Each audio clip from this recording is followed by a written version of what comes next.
Então vamos iniciar. Vou fechar que eu tô Eu ouvindo vou. eco, tá? Vou fechar o meu.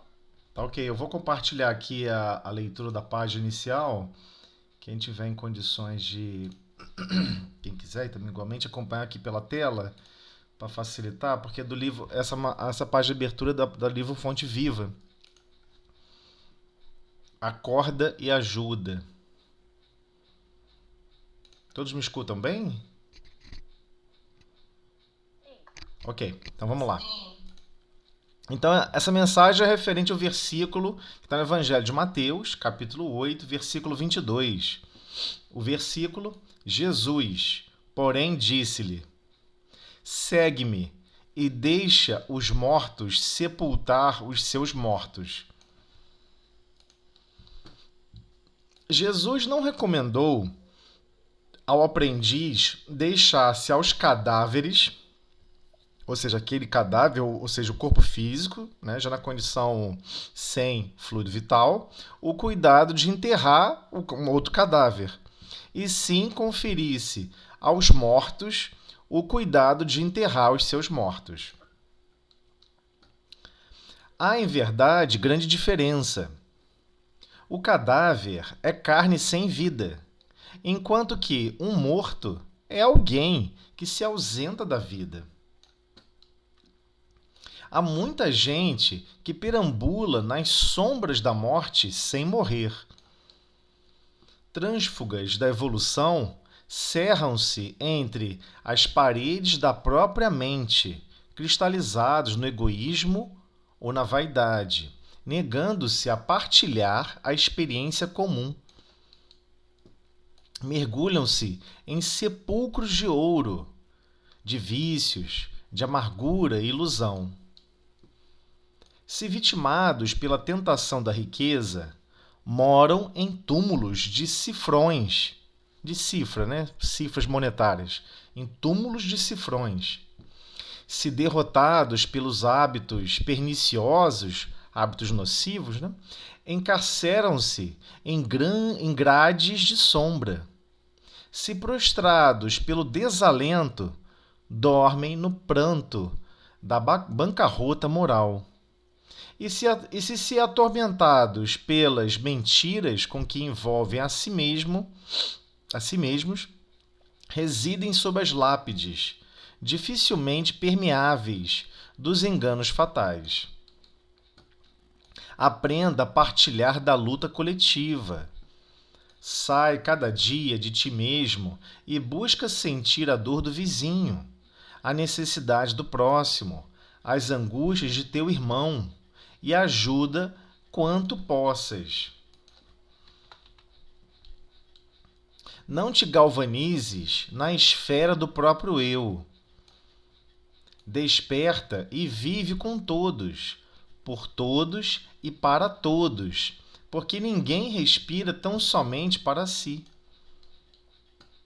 Em qualquer parte do universo, somos usufrutuários do esforço e do sacrifício de milhões de existências. Se damos algo de nós mesmos em favor dos outros, pelo muito que os outros fazem por nós. Recordemos, desse modo, o ensinamento do Cristo. Se encontrares algum cadáver, dá-lhe a bênção da sepultura, na relação das tuas obras de caridade. Mas, em se tratando da jornada espiritual, deixa sempre aos mortos o cuidado de enterrar os seus mortos.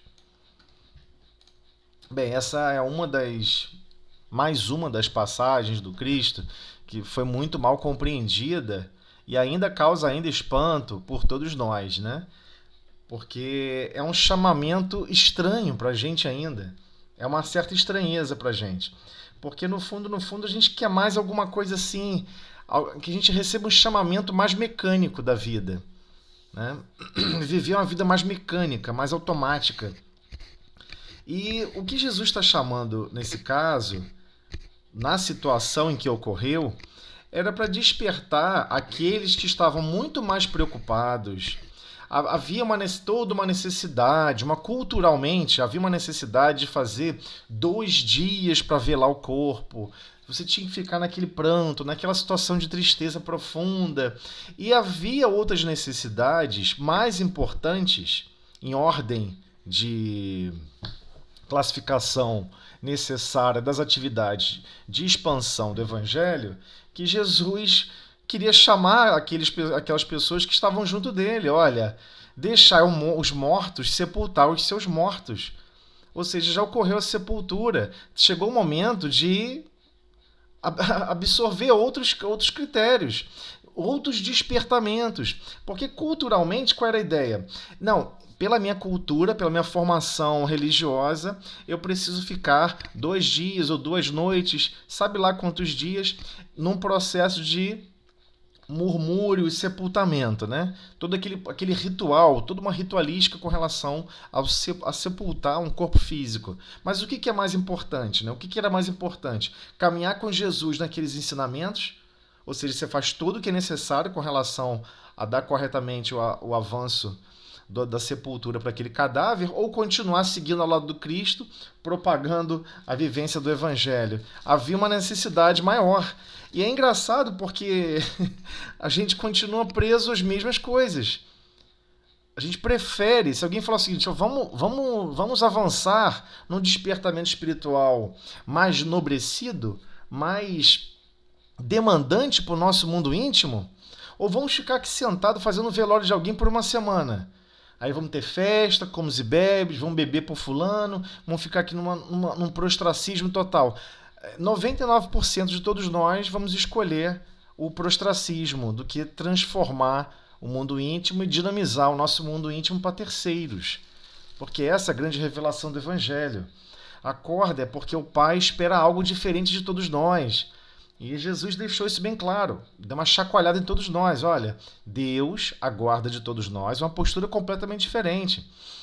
Então, essa frase é um chamamento para esse despertar para a vida maior, para a vida que não cessa, porque somos imortais. Então, ele chega a transbordar e deixar claro que a maioria de nós estamos vivenciando os cárceres o tempo inteiro. Nós estamos nos aprisionando em vários lugares, especialmente na nossa própria mente.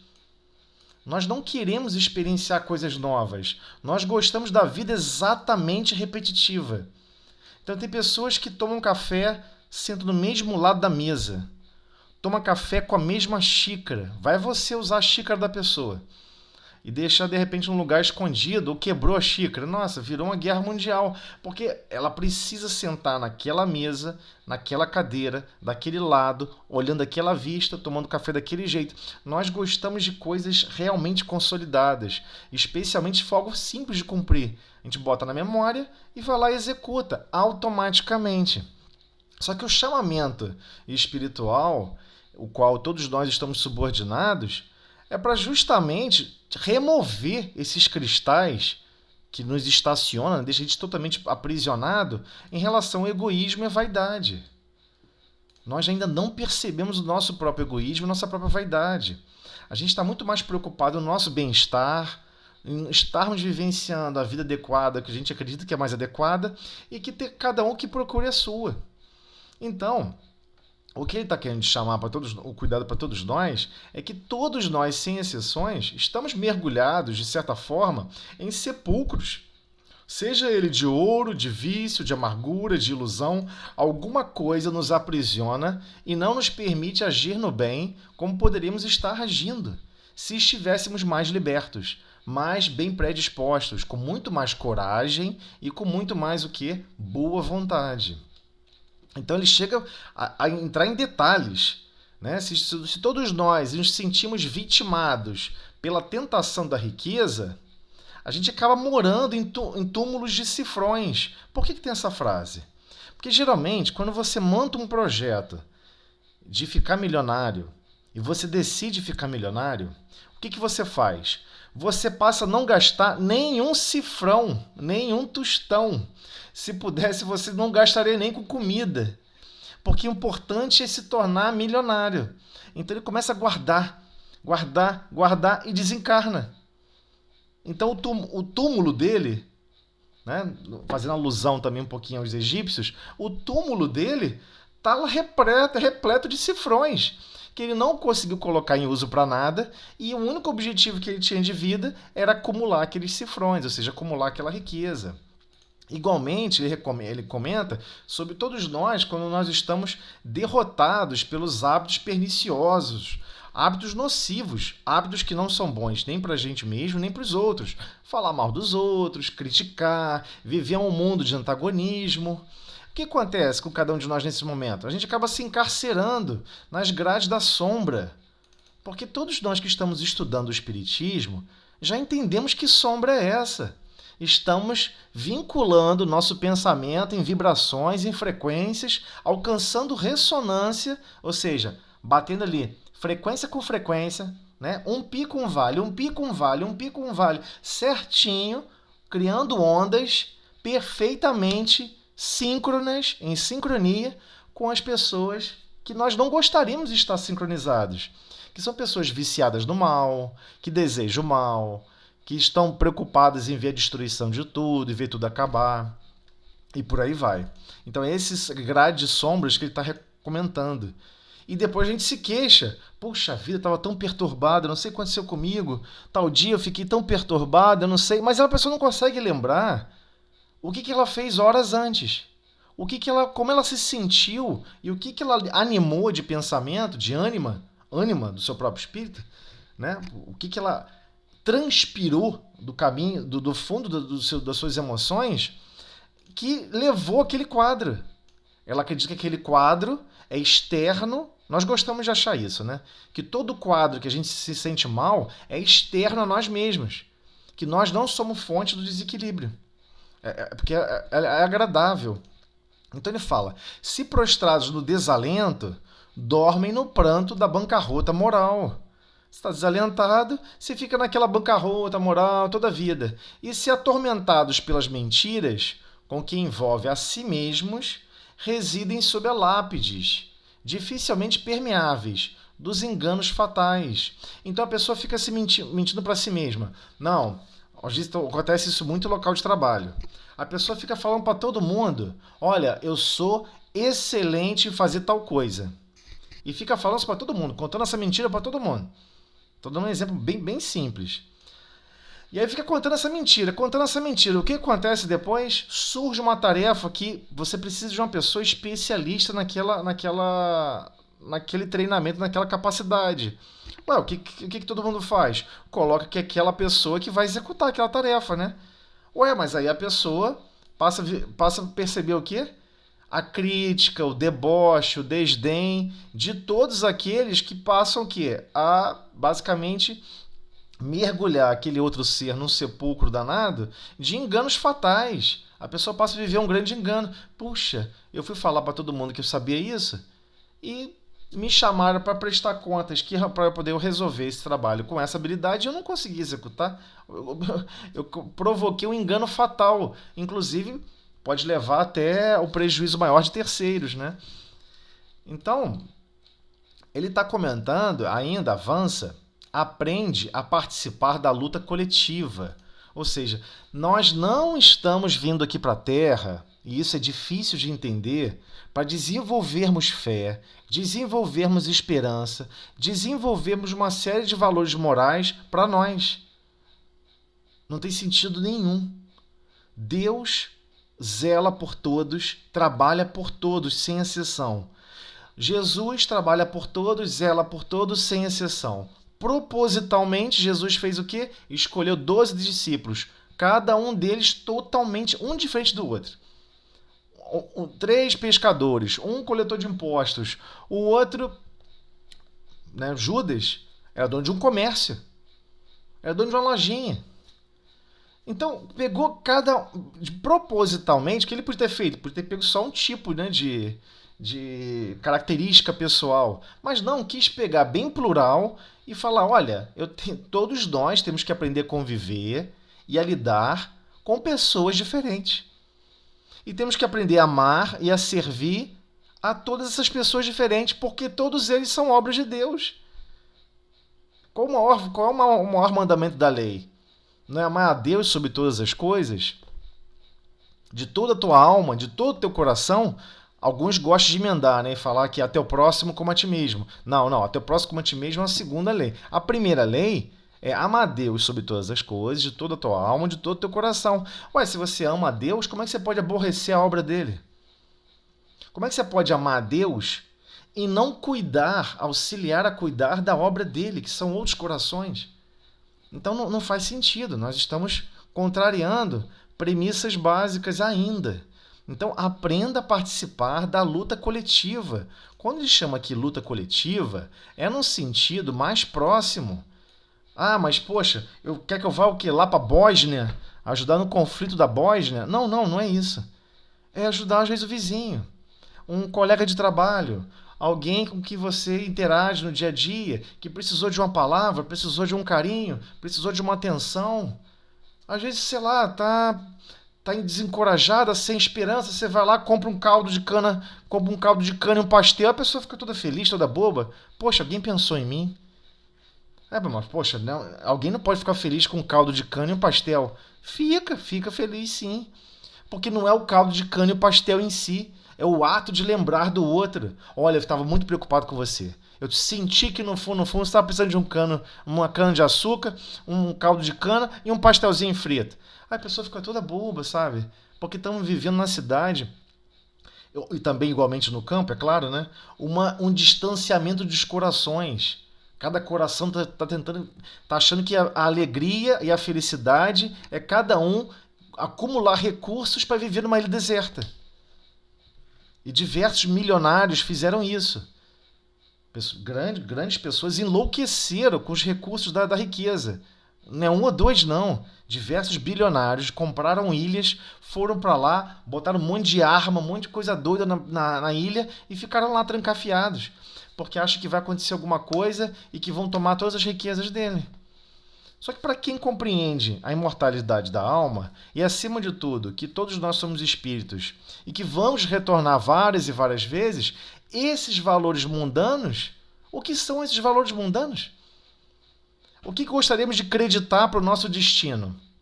Valores materiais, que o ladrão rouba, que os impostos consomem, que todos os recursos da terra vão consumir, ou os recursos que vão angariar um futuro melhor para o nosso coletivo mais imediato e ao nosso derredor? Nós queremos que todos evoluam junto, né? Não tem sentido. Se a gente observar como funcionam as galáxias, você não vai ver uma estrela se deslocando. O espaço está se expandindo, né? O espaço, a ciência já descobriu isso. As galáxias estão se afastando. E todo mundo fica chocado com isso. Mas se você olhar como que o Sol se desloca, o nosso Sol não está estático, né? Eu sei que todo mundo aprendeu isso na escola, o Sol paradinho e os planetas girando em torno do Sol. Mas não é verdade. Eles giram em torno do Sol, mas o Sol está arrastando todo mundo. O Sol está se deslocando continuamente. Para algum destino, mas está se deslocando. Então é o que todos nós queremos ser. Nós queremos arrastar as pessoas com ânimo, com alegria, com esperança, com felicidade, para todos, sem exceção.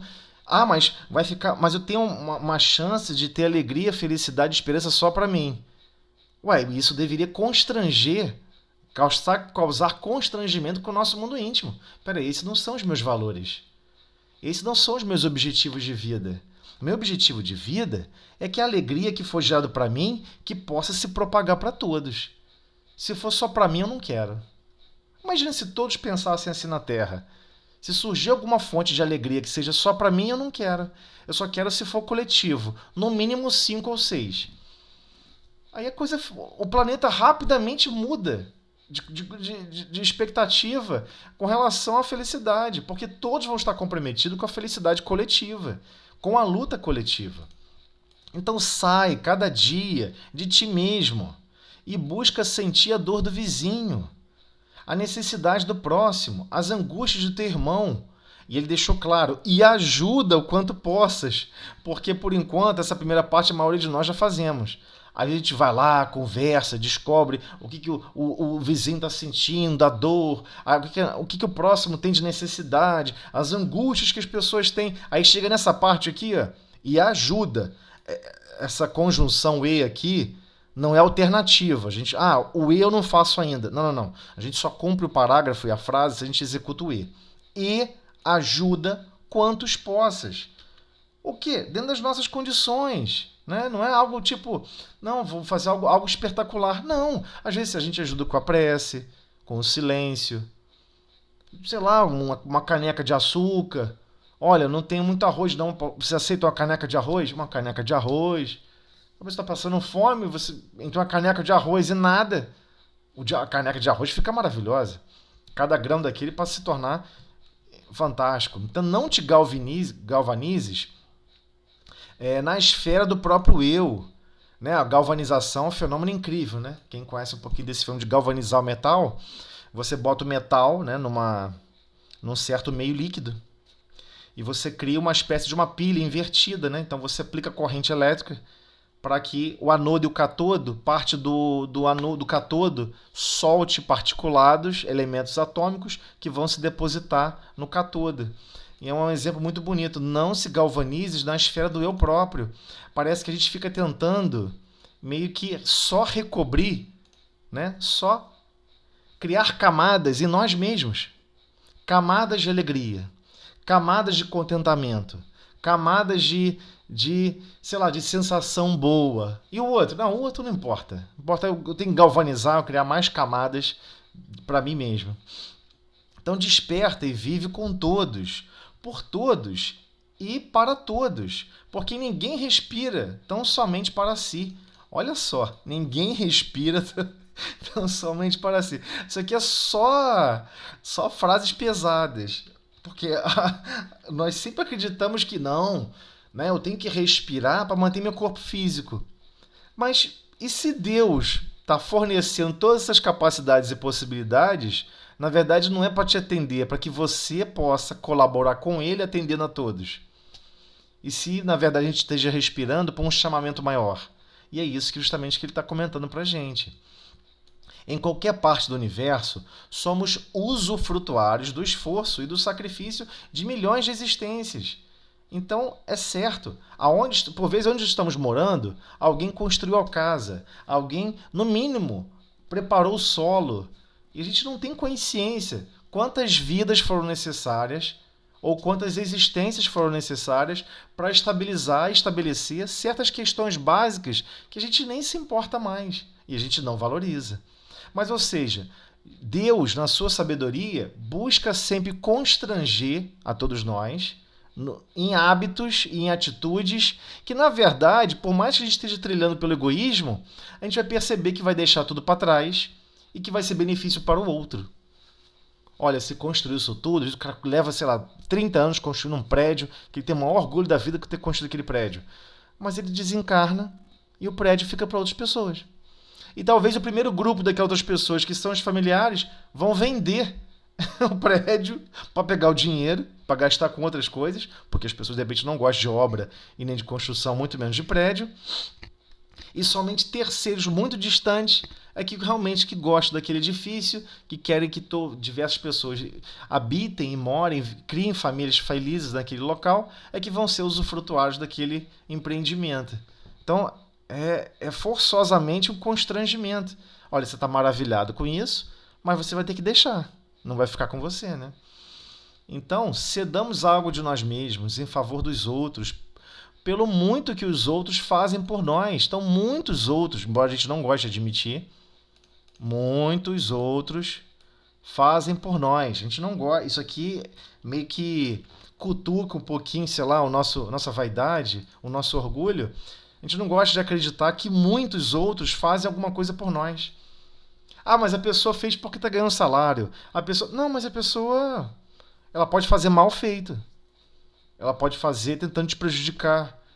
Mas a pessoa vai lá e faz, impõe carinho, impõe a vontade, impõe às vezes o bom ânimo, que só Deus consegue medir, a gente não consegue, e está nos auxiliando igualmente.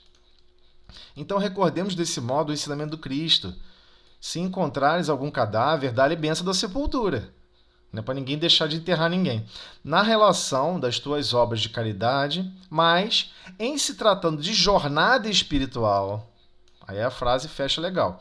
Deixa sempre aos mortos o cuidado de enterrar os seus mortos. Ou seja, devemos nos preocupar com a grande jornada que todos nós estamos trilhando. Precisamos sim executar os tratados, tudo e alimentar a nossa alma com os eflúvios, com os ensinamentos, com os conhecimentos necessários para o nosso progresso moral. E que esse ensinamento absorvido é para servir a todos que estão à nossa volta.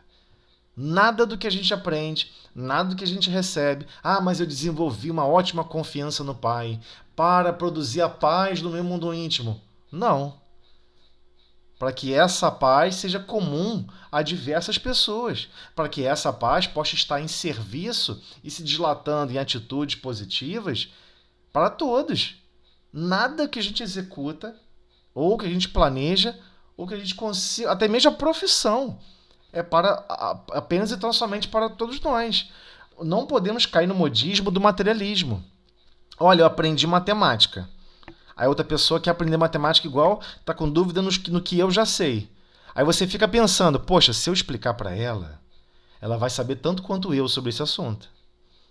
Aí você prefere não explicar para ela. Nós somos assim ainda.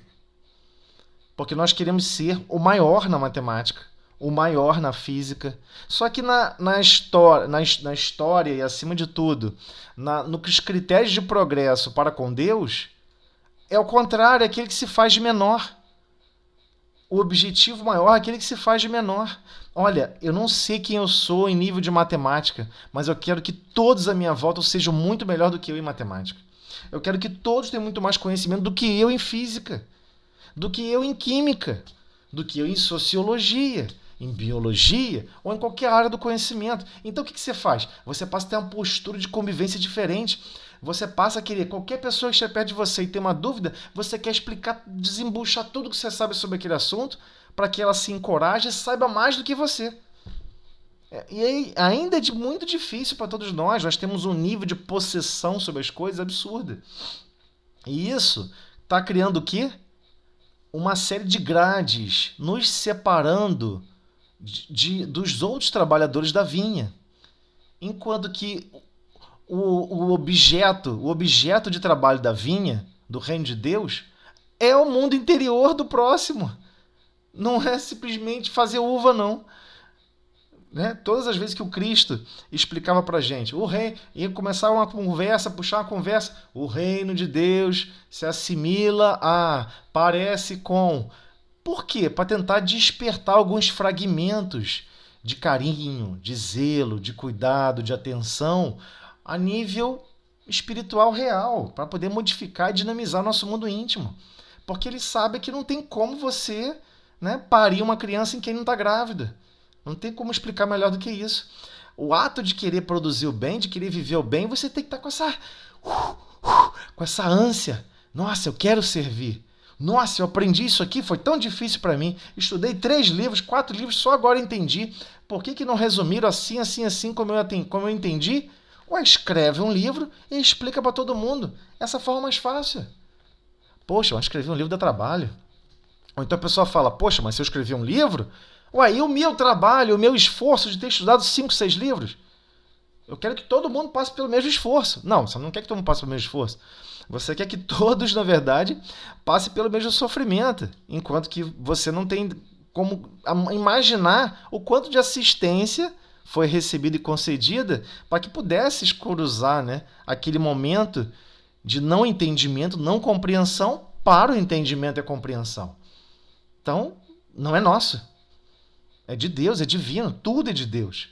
E temos que compreender a nossa posição em que nós nos encontramos, sem criar esses artifícios de mais grade, mais separatividade, mais isolamento. Devemos e temos a obrigação de nos preocuparmos, primeiro, com aqueles que estão no nosso lar. Sempre. Primeiro. Aquilo ali, não adianta você começar a pensar no vizinho. Não, olha só, o vizinho eu acho tolerável.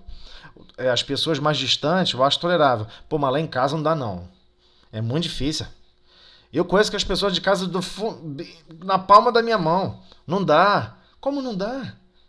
Ali está o trabalho chamado insubstituível. É o trabalho com um certo nível de interligação que é inseparável. E é aquele que nós vamos ter que, inevitavelmente, estamos acordando todo dia com essas pessoas e tendo que ajudá-las todo dia. Queiramos ou não. É outro constrangimento criado, que é o processo de família, né? Porque todos nós temos que aprender a despertar esse nosso mundo íntimo para, pelo menos inicialmente, com esse grupo mais estreito. Mas é óbvio, a ideia é que vamos dilatar em algum momento a família espiritual maior. Afinal, todos somos filhos de Deus, né? Ana, vamos lá? Lúcia, faz a prece aí pra gente, então. Jesus, nosso Mestre, agradecemos, Senhor, por mais um dia, por mais uma oportunidade de estarmos aqui reunidos em nome para esse estudo que tanto nos esclarece, Senhor. Pedimos por todos nós aqui presentes e pelos irmãos que não puderam participar, e que o nosso estudo, Senhor, possa permanecer na tua santa paz. Obrigada, Jesus. Graças a Deus. Essa prece, pedimos permissão para começar o estudo da noite. Muito obrigada. Então vamos lá, José. Vamos lá, deixa eu pegar aqui a... Essa página realmente ela é, Profunda, né? né? Complexa. Não tem página fácil, né? É muito difícil convívio mesmo, né? As pessoas, nós somos muito difíceis, nós somos difíceis. Então, mas aí no cadinho, eu gosto de chamar do cadinho do lar, né? Eu ouvi essa expressão muitos anos atrás no meio espírita, o cadinho do lar. Eu falei assim, caraca, pior que é um cadinho mesmo. É ali que tudo pega fogo, tudo ali, tudo se incendeia, tudo derrete.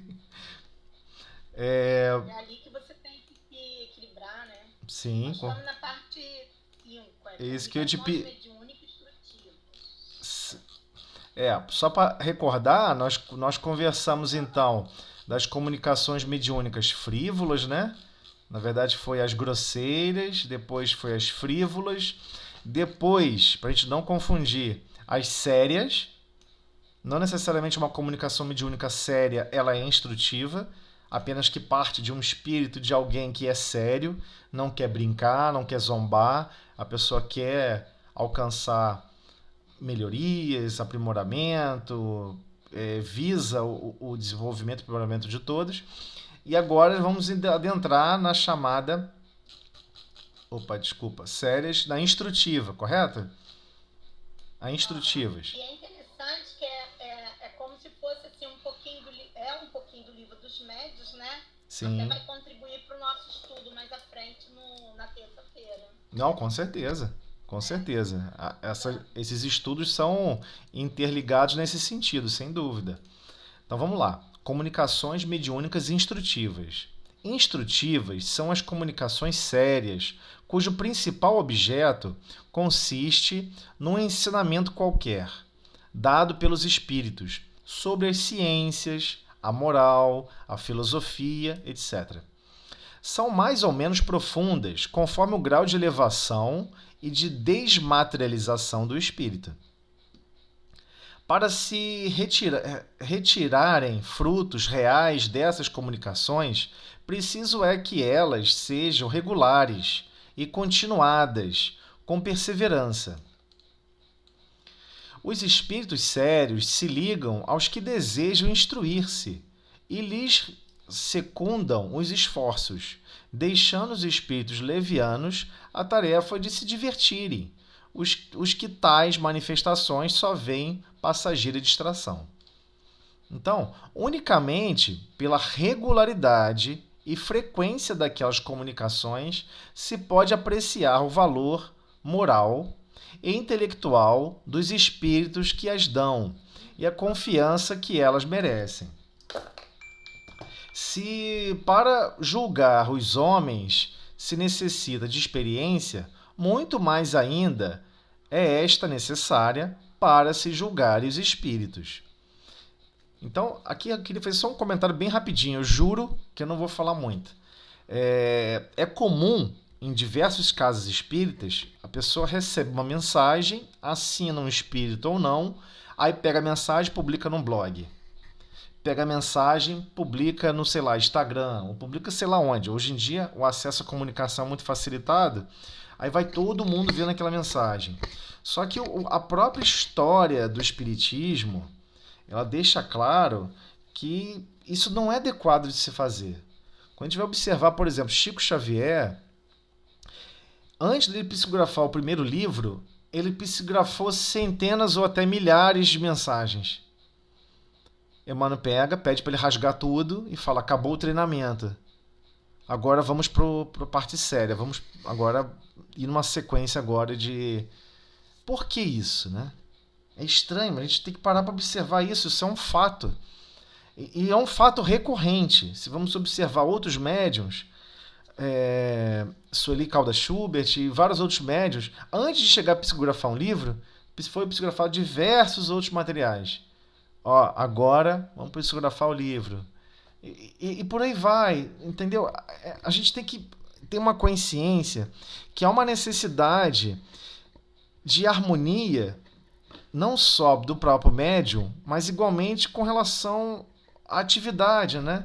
Então, somente com a regularidade e frequência daquelas comunicações se pode apreciar o valor moral e intelectual dos espíritos que as dão e a confiança que elas merecem.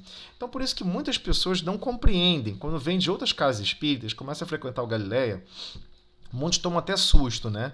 Porque em algumas outras casas, como é que era? A pessoa psicografou uma mensagem, então, né, a pessoa já está com aquele... Acabou de psicografar, está perguntando como cada um se sentiu, a pessoa já está se coçando na cadeira para poder ler a mensagem que ela psicografou.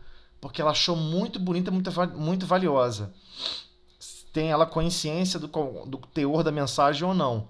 E aí, de repente, o responsável da reunião pega e fala: não, guarda e leia depois com calma. Algumas pessoas ficam ofendidas quando você fala isso. Mas esse é o mais correto. É o mais correto. Guarda e analisa depois com calma. Como a gente vai apreciar o valor moral e intelectual dos espíritos se a gente não conseguir parar um tempo para pensar, parar um tempo para analisar? O mesmo com relação à comunicação psicofônica. Não, chega um espírito, fala um monte de palavras bonitas, não sei o que, você tem que olhar o teor do que ele está falando. Você não tem como ter certeza de quem é, né? Porque senão fica difícil, só porque está falando bonito, pausadamente, ou então fala de uma maneira com toda entoação. Todo mundo fala assim: nossa, deve ser um anjo. Deve ser uma pessoa maravilhosa, deve ser um espírito maravilhoso. E, na verdade, não é assim que a gente deve analisar. Então, temos que ter muito cuidado o quanto que a gente assimila e absorve, né, aquela instrução.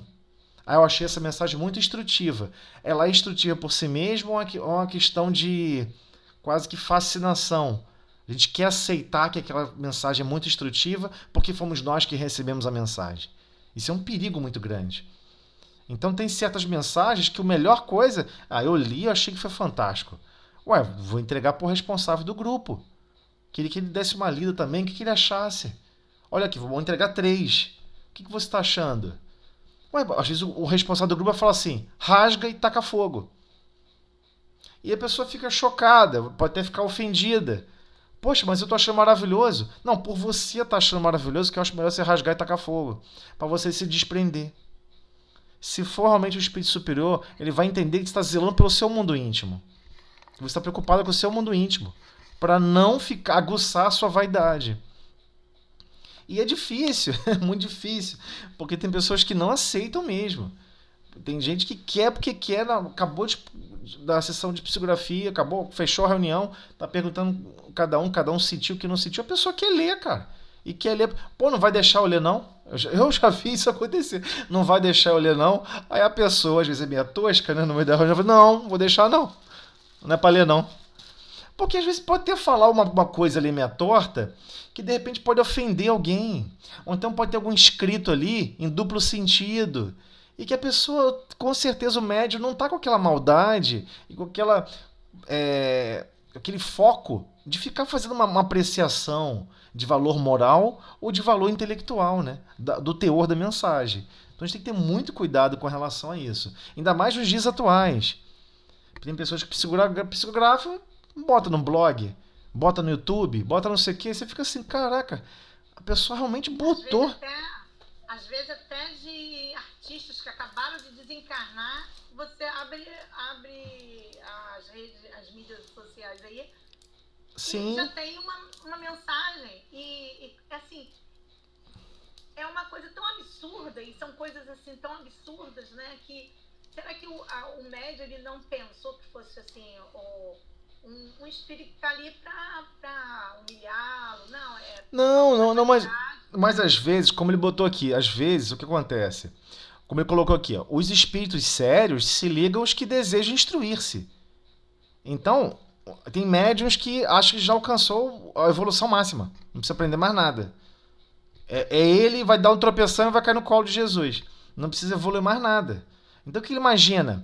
Alguém que ele gosta muito, um ator, ele tem muito carinho por um ator, uma atriz, e aí ele sempre acompanhou o trabalho daquele ator, daquela atriz, e de repente desencarna e manda uma comunicação, mas às vezes é um espírito leviano, observando muito o íntimo dele.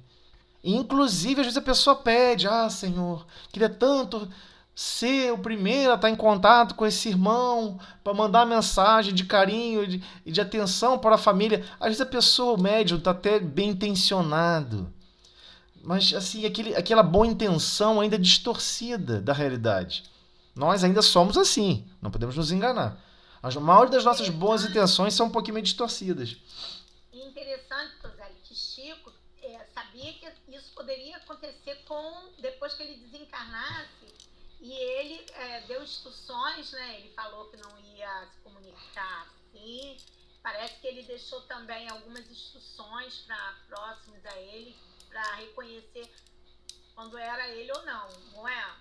Então, olha só, eu sou totalmente contra essas coisas. Eu não gosto. Para ser sincero, eu não gosto. Por exemplo, alguém chega assim, olha, Chico, antes de desencarnar, falou comigo isso, isso e isso, pediu para eu fazer isso. Ele tinha um monte de documentos guardados, pediu para eu publicar. Eu comprei um livro desse. Eu não entendo aqui, como está sendo gravado, não vou ficar fazendo aqui uma crítica. Mas, de certa forma, é uma crítica para todos nós percebermos essa lógica. Mas eram diversos escritos da família de um espírita conhecido, que Chico recebeu mensagens, entregou para os familiares, a pessoa juntou aquilo tudo e publicou um livro. Eu tenho esse livro, eu já li esse livro. Aí você fica assim, cara, mas tem mensagens aqui que são muito pessoais. Sabe, esse espírito falando com o filho, não perca a esperança, não fique triste por isso, tudo isso passa, não sei o quê. Você vê aquela coisa assim, que é uma carta muito íntima. A pessoa pegou, botou no bolo e publicou o livro. Eu não acredito que Chico deixaria isso por escrito e nem falaria com alguém, olha só, pega esse monte de coisa que eu não tive coragem de publicar, porque era uma coisa meio íntima, sabe? E publica agora vocês, porque eu não vou estar mais aí, né? Aí vocês levam, entendeu? O que foi falado, que ele ia deixar uma mensagem, algum detalhe que iam reconhecer quando ele fosse comunicar. Mas eu acho que ele teve assim, muito cuidado com essas coisinhas, né? Ele teve... Não, ele teve o máximo de cuidado em vida. Durante estava animando o corpo físico, tudo que ele separou para publicação, ele publicou. Tudo que ele separou para não publicar, eu não teria coragem de pegar e publicar. Eu estou sendo sincero. Poxa, mas eu acho importante. Não, se ele não publicou é porque ele não queria. Por que ele deixa para publicar por último? Só quando ele desencarnasse? Ué, então o que a gente faz com esse monte de papel? Vamos fazer uma fogueira e vamos cantar em volta da fogueira em nome de Chico. Eu não vou publicar esse negócio. É isso que eu tô falando. A questão de não tem direito sobre aquilo, entendeu? Eu entendo. Cada um tem a liberdade de pensar como bem entender. Mas se aquela informação era uma coisa até de comunicação íntima entre um pai desencarnado, eu posso até falar, foi do espírito Neo e Lúcio. Diversas mensagens do espírito Neo e Lúcio, entendeu? Foram compactadas, feito um livro e publicou, mas ele tava mandando mensagem para a família dele, cara, para filhos, para parentes que ainda estavam na condição física. E aí você fica, quem tem... É igual eu tô escrevendo uma carta para minha filha, alguém pega e publica. Não é de bom tom, entendeu? Desencarnei, eu escrevi uma carta pra minha filha não fica assim, não sei o que lá. Eu não vou mandar carta nenhuma. Do jeito que a coisa tá, fica difícil. Não sou nem lúcido nem de perto. Mas você fica pensando, por que fizeram isso, cara? Mas assim, a pessoa diz jura de pé junto que foi Chico que falou isso com ele, entendeu? Não, Chico falou pra mim, pra eu publicar. E eu agora sou responsável por isso. Isso é difícil, cara. Entendeu? Muito difícil. Eu acho até perigoso. Se havia esse projeto para publicar o que não foi publicado, teria sido publicado, entendeu? Então, eu acho mais sensato o médium ter a certeza absoluta do que está fazendo e completar a sequência, né, do que está fazendo. Mas vamos lá. Tá, vamos lá. Calma aí que faltou luz aqui. Deixa eu só esperar ligar aqui de novo o monitor. Eu tô aqui na bateria. Ah, voltou aqui o monitor. Pronto, vamos lá. O conceito... Então vamos lá, voltando. Ó.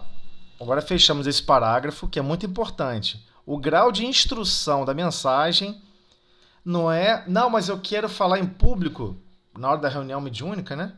Tem pessoas que falam isso. Eu já vi pessoas argumentando, gritando, brigando em mesa mediúnica, fim de reunião mediúnica. Não, mas eu quero ler, eu preciso ler, porque todos aqui vão me ajudar a opinar o quanto instrutiva é a mensagem. Aí o responsável da reunião fala, não é assim que funciona. Quem tem que julgar primeiro se é instrutivo ou não é você em particular. Imaginando que outra pessoa psicografou, que não foi você. Então, guarda hoje, daqui a 4, 5 dias você lê. Porque ainda temos um apego temporal, ainda tem esse problema. Às vezes temos um apego temporal que foi escrito. Guarda 4, 5 dias, lê de novo. Na próxima reunião, você pode entregar para o coordenador da reunião, ler se vale a pena guardar ou não, e guarda. Geralmente o coordenador da reunião vai falar, quem tem que decidir se guarda ou não é você. O ideal é que você crie uma pastinha, né, e vai guardando todas as mensagens psicografadas, para você ver a evolução, né, ver que são linhas de pensamento diferentes. Quem tem que fazer esse juízo é o médium, não é mais ninguém, né? É claro, para publicar, dizer que está em nome da casa espírita, vai ter que envolver as pessoas da casa espírita, né? Agora, enquanto é como indivíduo, mas em respeito à instituição, eu acho que se a comunicação foi feita numa instituição e ela pretende publicar e citar nomes de instituição, acho que ela tem que, no mínimo, compartilhar com as pessoas e receber o ok da casa espírita, que pode ou não receber aquele nome atrelado àquela comunicação. Então, mensagens mediúnicas instrutivas tem que ter muita cautela. Nós não somos Chico, nem de perto. Divaldo, nem de perto. Então, a gente tem que tomar muito cautela nesse sentido, né, de mensagens mediúnicas instrutivas. É difícil julgar isso. Então, prosseguindo. O conceito espírita de reunião mediúnica está, necessariamente, associado ao de reunião instrutiva, conforme os seguintes esclarecimentos de Allan Kardec. A primeira de todas é que sejam sérias, na integral acepção da palavra. Importa se persuadam todos que os espíritos cujas manifestações se desejam são de natureza especialíssima, que, não podendo o sublime aliar-se ao trivial, nem o bem ao mal.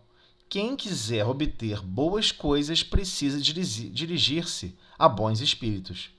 Não basta, porém, que se evoquem bons espíritos. É preciso, como condição expressa, que os assistentes que estão, né, participando da reunião, né, que estão em assistência, né, na reunião, estejam em condições propícias, ou seja, condições cabíveis, para que eles assintam em vir.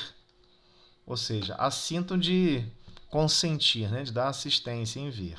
Ora, as assembleias de homens levianos e superficiais, espíritos superiores não virão, como não viriam quando vivos, encarnados.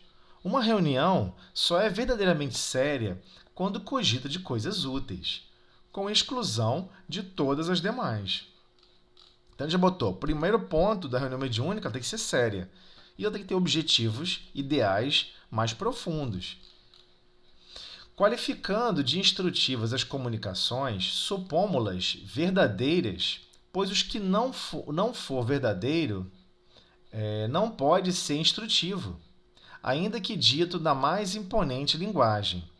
Nessa categoria, não podemos, conseguintemente, incluir certos ensinos, que de sério apenas têm a forma, muitas vezes empolada e enfática, com que os espíritos que os ditam, mais presunçosos do que instruídos, contam iludir os que recebem. Mas, não podendo suprir a substância que lhes falta, são incapazes de sustentar por muito tempo o papel que procuram desempenhar. Ou seja, quem procura desempenhar um papel trocado é um espírito enganador, leviano. Né? Vê que nas orações a pessoa fica pedindo: ah, Senhor, eu queria tanto receber a psicografia de um espírito de luz, de um espírito avançado. Tem alguém ouvindo. Tem alguém ouvindo. E não vai. E podemos ter certeza. Isso tem alguma coisa a ver com o escopo da reunião? Se for necessária uma comunicação nesse sentido, ela se desempenhará. Mas o primeiro é assistência, socorro. Socorro espiritual a todos que estão fora do corpo físico. Suprir as necessidades imediatas.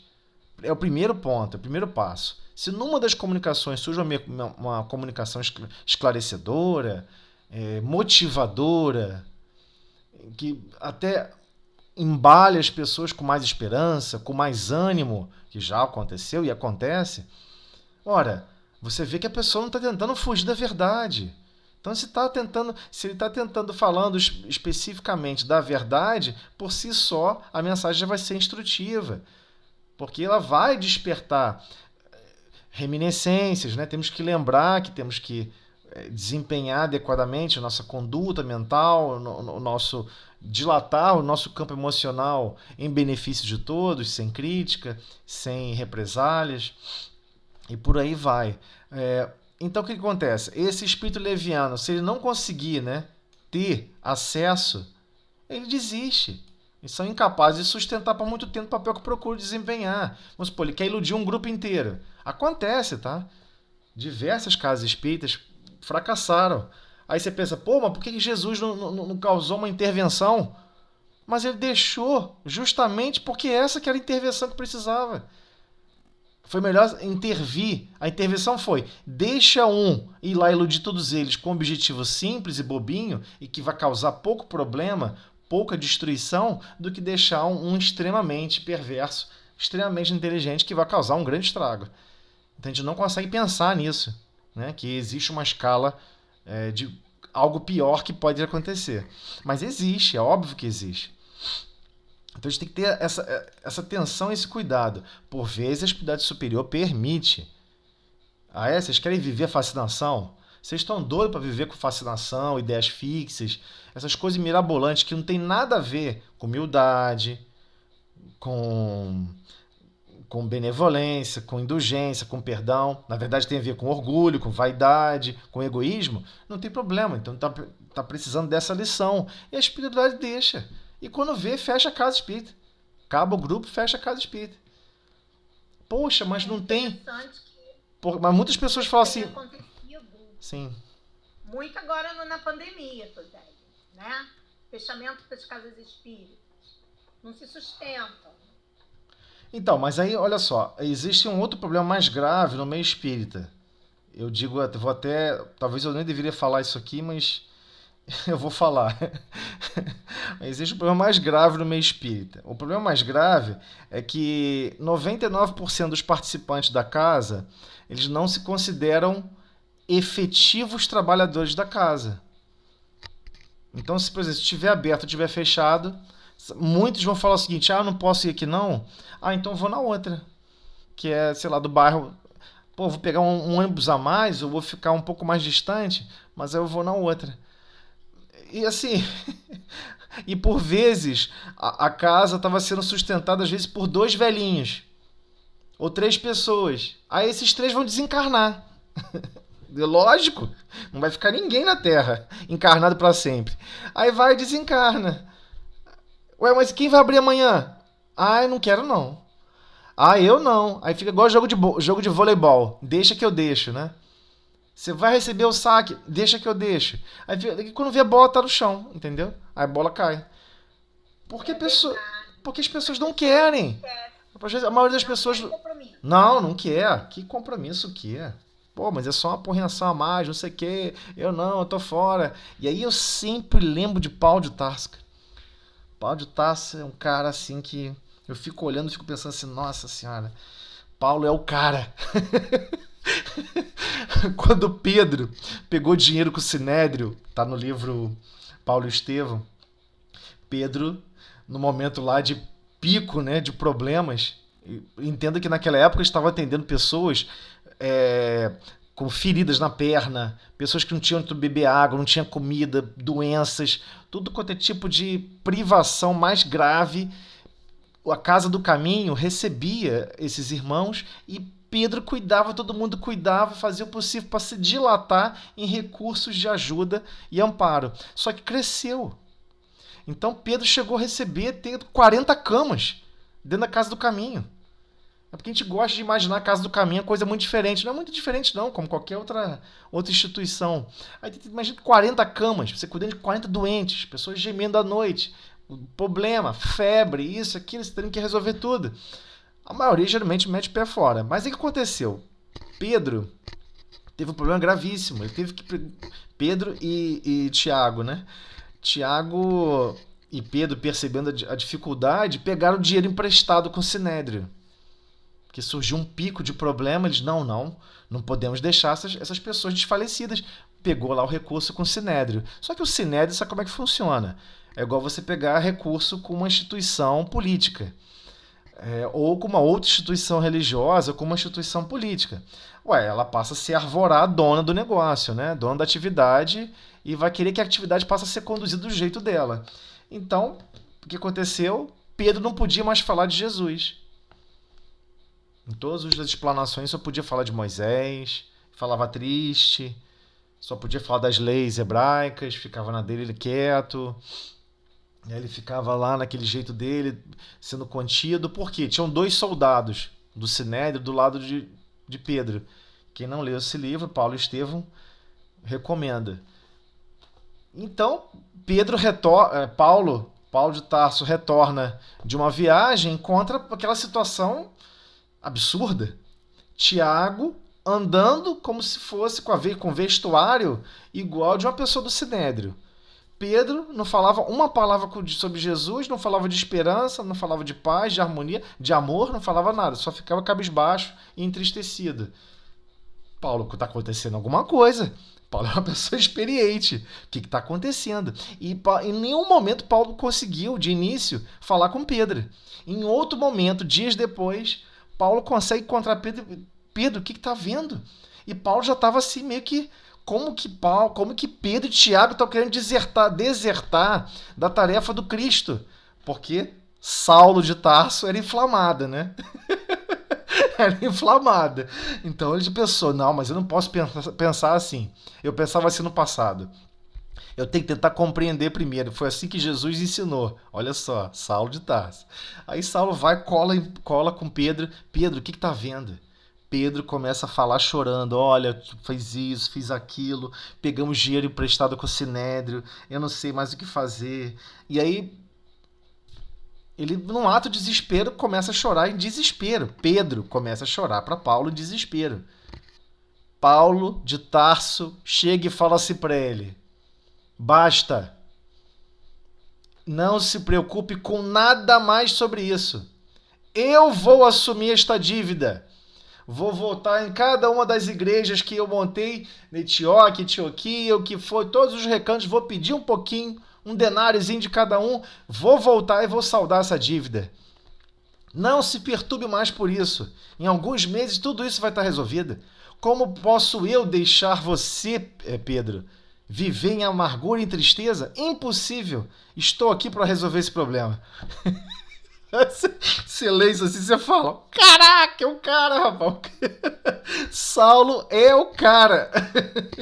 Mas você não vê no mundo espírita as pessoas indo naquele grupo espírita e falam assim, pô, vocês estão fechando? Estão precisando de ajuda aí? Ou as próprias pessoas que são da casa espírita. A pessoa não pergunta lá assim, vocês estão precisando de apoio? O que está acontecendo? Eu estou aqui para servir e ajudar. Lembra da página inicial? que a gente tem que se preocupar com terceiros, se preocupar com o que está além de todos nós. Nós não preocupamos, na verdade, em essência, com a casa espírita. A gente está preocupado em lá obter benefícios. Um refrigério moral, um alento. E esse é o problema. Aí, cara, o Saulo de Tarso vai lá e fala: não se preocupe com isso. Ele foi lá, conseguiu o recurso, foi no Sinédrio e pagou. Pagou, quitou a dívida, acabou esse negócio. Casa do caminho é casa do caminho, Sinédrio é Sinédrio, não se discute mais isso. Vocês vivem as ideologias de vocês, nós vamos viver a nossa. Aí Pedro chega depois chorando e fala: agora entendi, Paulo, por que Jesus foi te buscar na porta de Damasco.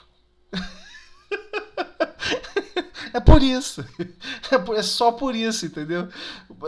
É incrível. O cara estava pronto para se desvencilhar, porque ele era assim, ele acreditava numa coisa, ele acreditava que alguma coisa era verdade, ele ia até as últimas consequências. Então era só apontar para o norte certo, né? Quando ele descobriu o norte, qual era o norte certo, se desvencilhou de tudo e passou a servir com total afinco e carinho. Então temos que entender isso. Às vezes grupos espíritas somem, desaparecem, porque as pessoas não querem. Não tem aquele envolvimento para manter a casa, manter o grupo. Porque se tivesse envolvimento, o grupo se manteria, né? É o que você falou. As pessoas esquecem que a partir do momento que estão já frequentando, passam a ser trabalhadores de Jesus e esquecem disso. E a casa espírita, e às vezes em serviços simples que nós temos, não tem trabalhador. Então, mas aí fica aquela situação. Quem está à frente do trabalho fica constrangido e sem graça de pedir, de informar. Olha, precisamos de apoio, precisamos de trabalhadores. A maioria fica sem graça. Assim, o meu passado de outras encarnações no mundo católico,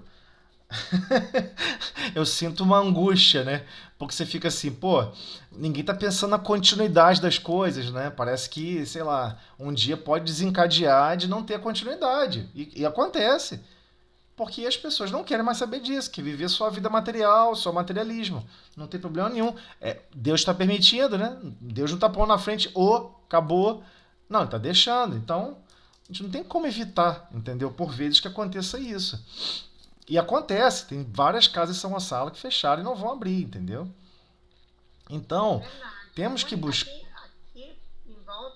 Temos que buscar. Então, mas ao mesmo tempo, todas as vezes que tinham reuniões, eu já fui a muitas reuniões, eu basicamente sou espírita desde o berço, e muitas reuniões assim de federação, de grupos de não sei o que, grupo sei que lá estadual, grupo sei que. Eu particularmente, eu não gosto muito. Eu gosto assim, qual o problema que você está tendo lá, meu camarada? Aí quando tu vai descobrir, o cara não tá conseguindo pagar a conta de luz. E ninguém quer ajudar a pagar a conta de luz. Eu falei, meu amigo, corta. Manda cortar. Faz o seguinte, faz todo mundo a luz de vela. Manda cortar e bota só a luz de vela. Ah, mas isso é errado. Não sei. Não, não é errado. Ué, se ninguém precisa de luz, pagar a luz, corta e faz luz de vela, não tem problema nenhum. Ah, mas acho que a maioria vai querer. Aí você chama, olha, aqueles que desejarem muito ter luz, né? Luz por energia elétrica, né? Iluminação por energia elétrica, por favor, nos ajude a colaborar com a. Porque tem casas que não tem nada, zero. Ninguém contribui com nada, ninguém ajuda nada, entendeu? Então é muito difícil. Não vou dizer que é fácil, é muito difícil. Estar em frente a uma casa é muito difícil. Agora, em relação a essas reuniões instrutivas, é o que você falou, tem que ter muito cuidado, porque vem cada espírito com uma linguagem imponente do jeito que ele fala ali, no texto, né? E outra coisa... Aí é interessante que você tem que perceber tem que ter aquela sutileza, você perceber o que está por trás dessa instrução que vai dar. Sim, exatamente. Porque, por exemplo, quantas casas, não foi uma ou duas não, tá? Eu poderia citar aqui 7, no mínimo, que eu vi pessoalmente ter problemas, fechar, se perturbar, porque começou em reunião mediúnica, receber informações e mensagens e que caiu ali num processo de fascinação, aí começou. Reunião mediúnica só pode ir as pessoas mais seletas, não sei o quê. Reunião de não sei o quê, começou a ter separativismo. a nível de isolamento. Aí você pensa assim, cara, que loucura. Jesus manda unir todo mundo e estão criando regras para separar. Já deu ruim, né? Tem que perceber que deu ruim. Tem que perceber que essa mensagem, que teoricamente estava toda desenhada como instrutiva, era só para afagar o orgulho e a vaidade, e a pessoa caiu. Aí a pessoa começa a desmontar o grupo. Aí chega-se de repente e fala, poxa, aqui não tinha reunião todo domingo, tá uma reunião pública? A reunião pública, o estudo do Evangelho? Não, nós tiramos o estudo do Evangelho. Kardec está ultrapassada. O quê? Não, nós tiramos o estudo do Evangelho porque Kardec está ultrapassado, nós estamos estudando outra coisa agora, nas reuniões públicas. Ah, obrigado, hein? Você vai falar o quê, cara? A pessoa já está num processo de fascinação. Não tem mais volta. Como é que você pode falar que alguém está ultrapassado? Quem somos nós para falar isso? Então é muito difícil, cara, manter a casa espírita coesa e unida através dos valores do próprio espiritismo. É muito difícil. E lembre-se, cada casa espírita não deve satisfação a ninguém.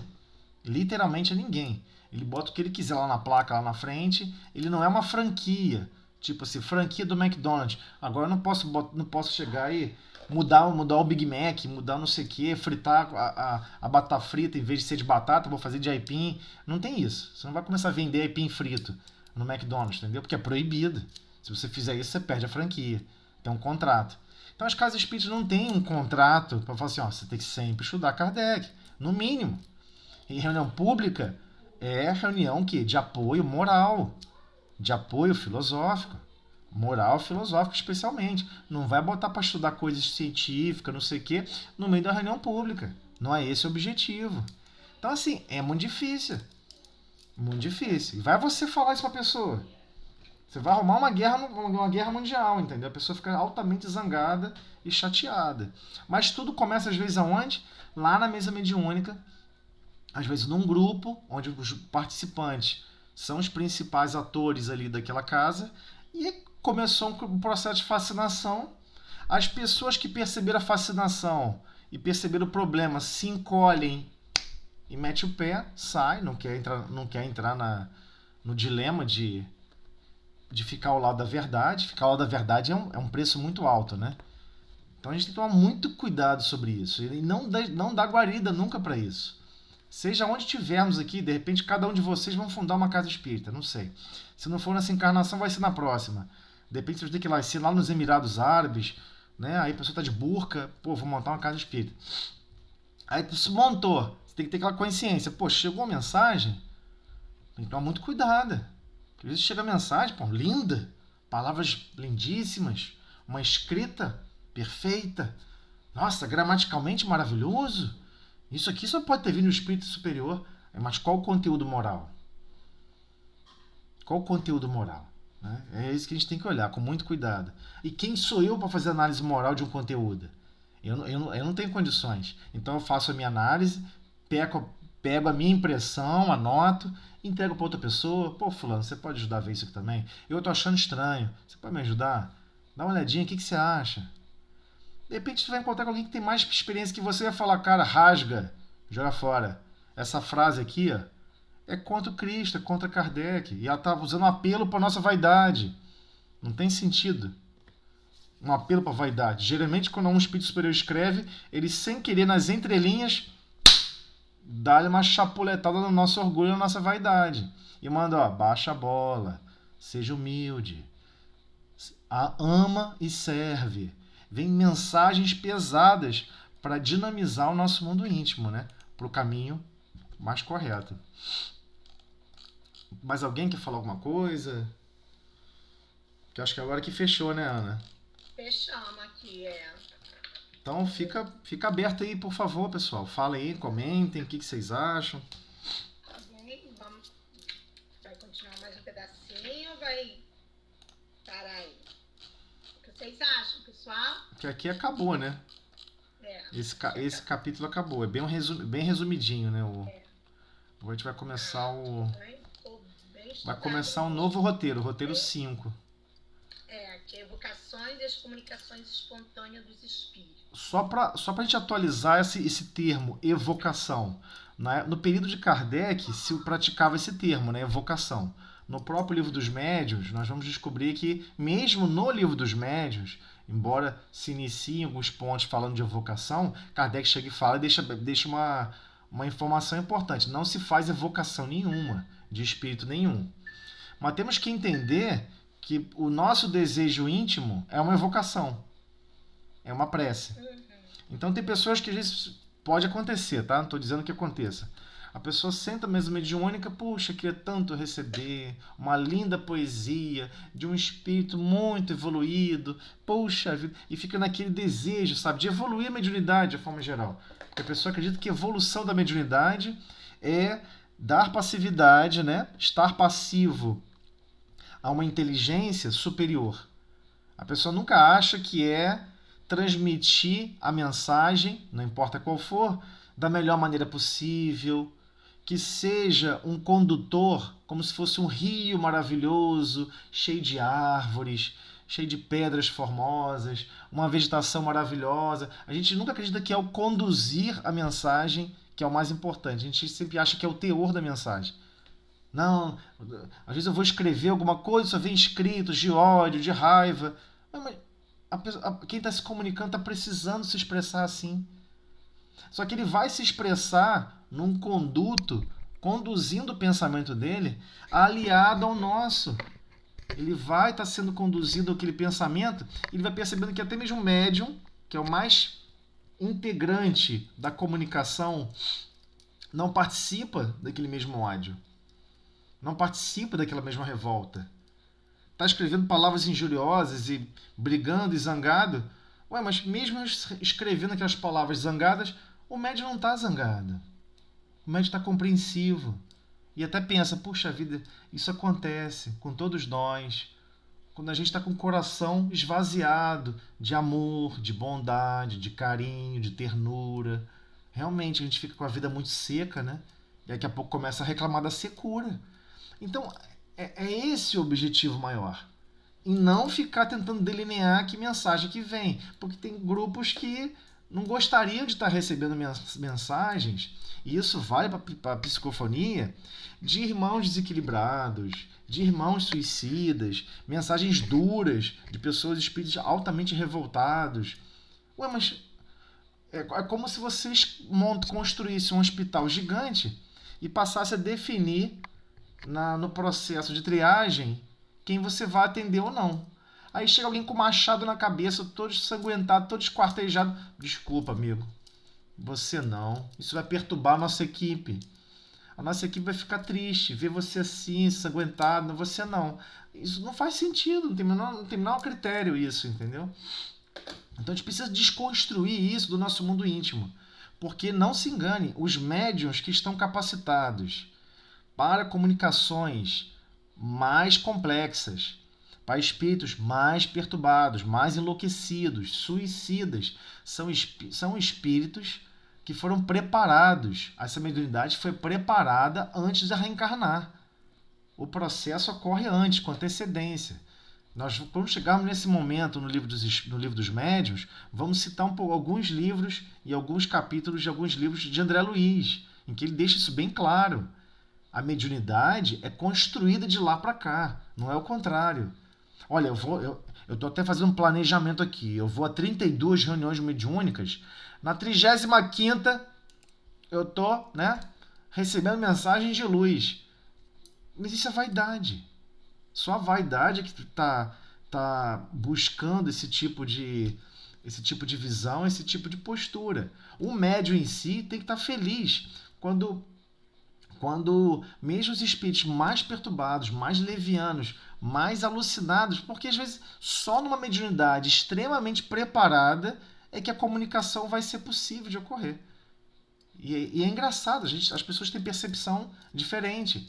Tem médiuns que ficam tristes, ficam até, constrangidos. Poxa, se comunicou um espírito totalmente violento, né? Foi até difícil controlar o próprio corpo físico. A maioria estava falando, graças a Deus, que a irmã pôde comunicar um irmão numa situação dessa tão aflitiva. Né? Para se comunicar a pessoa que está tudo em paz, qual o sentido disso? Né? Então, ainda existe esses sentimentos distoantes, né? Distoantes da percepção mediúnica, ainda no nosso mundo íntimo, e que a gente precisa corrigir e equilibrar, né? E entender todas as mensagens grosseiras, frívolas, há um objetivo ali por trás. Há um objetivo de condução daquele mundo íntimo. Aquele território ali faz parte do reino de Deus, faz parte de um grande campo de trabalho e serviço que o Pai assim enxerga e que aguarda o desempenho de todos nós, né? Mas aí, Ana, o que a gente faz agora? Você quer deixar para as pessoas perguntarem? Ou eu acho que não daria, não sei se daria tempo para te avançar. Tempo, é bom deixar essa parte para começarmos na semana que vem, né? Também acho melhor. É interessante, né, Andréia? Eu acho melhor. E André, nós temos, agora eu achei interessante a sua fala dessa questão da evocação. Eu achei bem interessante você explicando essas evocações, que não, a palavra estaria equivocada agora, a utilização dela, né? Sim. Sim, nós temos que tomar muito cuidado. Tem vezes que a gente vai assim para reunião mediúnica. Puxa vida, fulano desencarnou, grande amigo meu. Aí você fica assim, puxa, queria tanto que ele se comunicasse aqui. Queria tanto que ele viesse aqui. Isso tá errado. A gente não deve pedir isso. Que aquele irmão, a pessoa específica XPTO, se comunique naquela comunicação, naquela mesa mediúnica. Por quê? Porque inclusive você pode estar direcionando uma sensação para aquele espírito de eu tenho que ficar melhor rápido porque fulano quer falar comigo. Imagina o seguinte, imagina que todos nós aqui fomos atropelados, quebrou tudo, não ficou quase nenhum osso inteiro, fomos todos para o hospital, ninguém desencarnou. Aí você escuta toda hora alguém chamando assim no rádio do hospital, lá no megafone do hospital. Poxa, queria tanto falar com fulano. Fulano, você tá aí? Eu não sei onde o fulano tá. Eu não sei. Poxa, eu queria tanto que fulano estivesse aqui. Aí você fica imaginando. Eu com a pessoa toda quebrada na cama. Você imagina você mesmo quebrado na cama. Caramba, eu tô aqui todo quebrado, a pessoa tá me chamando, cara. Não pode esperar um pouquinho, não? Espera aí, eu tô ocupado, tô descacetado aqui, não tô em condições ainda. Por vezes acontece justamente isso. A gente deve manifestar vibrações de prece. Mas a pessoa está tão ansiosa por notícia que às vezes ela não quer nem falar com o espírito. Ela quer notícias mesmo, saber como tá, se tá bem, né? Então, mas aí... Essa ansiedade é essa. Então, mas aí ela tem que investigar mais profundo essa ansiedade. Essa ansiedade é por um princípio de orgulho ou é um princípio de fraternidade? Se for por um princípio de orgulho, ela quer se livrar dessa aflição, dessa angústia de não ter informação. Se for um princípio de fraternidade, ela está em paz e não ter essa informação e está sempre pedindo que aquela pessoa seja amparada e socorrida onde estiver. Porque onde ela estiver... Às vezes é uma mãe, né? A mãe... A gente tem que dar todas as desculpas. Mas quantas mães você já teve? Mas a pessoa não sabe. Então, mas tem mães que você não lembra. Você não sabe nem o nome. Já pode pensar nisso? Eu tô falando a mãe procurando o filho. Sim, mas eu tô... Notícia do filho. Então, mas por estarmos numa reunião de estudo e por estarmos frequentando mesa mediúnica, temos que ter essa visão também um pouco mais ampla da vida e sempre pensando em mais ou menos 20 encarnações. Quem disse que reencarnamos sempre com a mesma mãe? Isso não é verdade, não é sempre com a mesma mãe. Quem disse que reencarnamos sempre com o mesmo pai? Não é, justamente. Então, se o clima é de fraternidade, de amor para com todos, não tem problema nenhum. Você vai estar vibrando sensações de amor, vibrando sensações de calma, de paz. Agora, se você ficar vibrando sensações de angústia, de desespero, de morbidade, de aflição, tem gente que fica numa aflição que não consegue dormir. Ai, meu Deus, e agora o que vai acontecer? O que vai ser da minha vida? Eu queria tanto falar com fulano, queria tanto pedir, queria tanto abraçar ele por uma última vez, e só criando, só plasmando com pensamento fora do corpo físico. O médium estudioso, o espírito estudioso, ele tem uma responsabilidade muito maior nesse sentido. É em relação a isso que eu estou falando. Agora, do ponto de vista de compreensão do que você comentou, você está certa. O coração e os sentimentos mal instruídos vive ao sabor das emoções. Não tenta viver essa filosofia espírita. Não tenta viver a vida espírita. Essa vida espírita cristã. Ou seja, todos nós somos imortais. Não é a primeira mãe, não será a última. Mas cá entre nós, fazemos prece por mães que não lembramos? Fazemos prece por pais que não lembramos? Não. Então, porque alguma coisa Deus percebeu. Eles não estão em condições ainda de fazer prece para 300 pais e 300 mães. Eles só aguentam de um em um. E olhe lá. Bobear ainda faz resmungando, reclamando, fala mal do pai, da mãe, chateadinho, que não sei o quê, e por aí vai. Então Deus fica observando isso e restringe o nosso foco. A gente não tem ainda condições do nosso núcleo. Mas aí Sim. entra a fala que você iniciou, que é sempre muito importante, quando você lembrando que nós devemos sempre dar maior ênfase à questão espiritual, que a gente se perde no material. Sim. Então, se nós valorizássemos o espiritual, nós teríamos equilíbrio para quando alguém do nosso amor desencarnar, a gente ter essa preocupação toda espiritual, de fazer com que chegue boas energias, equilíbrio para a pessoa, não desequilibrar quem está desencarnado, porque a gente causa desequilíbrio neles, porque essa questão da gente não dar essa importância, né? Com certeza. E temos que lembrar, né? Quando o André Luiz estava lá em nosso lar, antes de chegar em nosso lar, né? Porque o André Luiz não podia estar em nosso lar. Ele só foi porque a mãe dele interviu. A mãe dele foi pedir aos espíritos coordenadores de nosso lar: ele vai dar certo, ele vai fazer coisas incríveis, eu conheço aquele coração, ele vai melhorar, ele só estava enganado. Mas ficou 8 anos no umbral, cara, todo perturbado. Ele sequer lembrava de fazer uma prece. Ele não lembrava, porque ele não tinha o hábito da prece. Você não faz prece hora nenhuma. Você não faz prece ao acordar, a hora de dormir, nada. Então quando você desencarnar e acordar do outro lado, você vai fazer prece? Não vai. Não vai. Essa é a verdade, a gente não faz prece. Então tem que fazer a prece, adquirir esse hábito para reestruturar seu campo emocional, reestruturar seu equilíbrio dos seus sentimentos. A prece é fundamental para isso. A gente pede ajuda, pede amparo, pede socorro, não só para a gente, mas para todos que a gente tem contato, enfim. Não pode ser uma prece egoísta. Agradece tudo que está recebendo, mesmo que a gente não compreende atualmente, mas que esse é o papel do servo. O servo não tem como compreender a dor, não tem como compreender a alegria, o sofrimento, não sabe como isso tudo constitui a vida futura, mas que estou aqui para servir. Então, quando a gente começa, a gente vai desencarnar e vai fazer prece, vai fazer oração. E outra coisa que chocou André Luiz? 8 anos, ninguém fez prece por ele. E a mãe que estava do lado dele o tempo todo, ela era tão evoluída moralmente, mas tão evoluída, que ele não tinha condições de ver.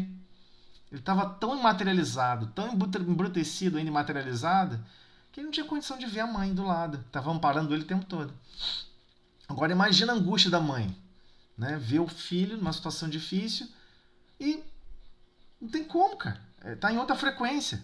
Está em outra frequência. Está ressonando em outras direções e outros objetivos. Então a gente tem que ter essa visão da prece e do recurso da prece como essencial, mas justamente dinamizando o nosso coração em bondade, em carinho, em alegria, em felicidade. Nessa cultura ocidental que a gente vive, desencarnar é algo ruim. Em outras culturas, não. Índia não é, Nepal não é, diversas outras culturas, a pessoa se libertou. Passou pelo processo, se libertou dessa situação que está aqui, que é do planeta. E é verdade. É verdade. Se ela estiver em condições morais, ela não vai ficar preocupada com o que vai comer, com o que vai beber, ela não vai ficar do outro lado com sede. Ela vai conseguir se libertar desses vícios. Porque a maioria das vezes a gente não come por fome. A gente come por vício. Né? Vou jantar. Você vai jantar, come 3 grãos de arroz. Eu vou almoçar, come 5 grãos de arroz, mastigando, pega 1 grão de arroz e divide em 4 partes. Aí pega uma parte, come vagarosamente e agradecendo por ter habilidade de mastigar, agradecendo por ter ácido no estômago, agradecendo por ter micro-organismos que trabalham continuamente em simbiose com o nosso corpo, que fazem o processo digestivo. Sem eles a gente não estaria vivo. A gente não vive assim. A gente não vive nesse processo de contemplação e agradecimento.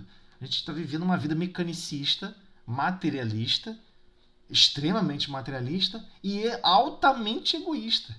Se tem comida na nossa mesa, o que tem? Se não tem no do outro. Eu recebi esse mérito de Deus. Mérito?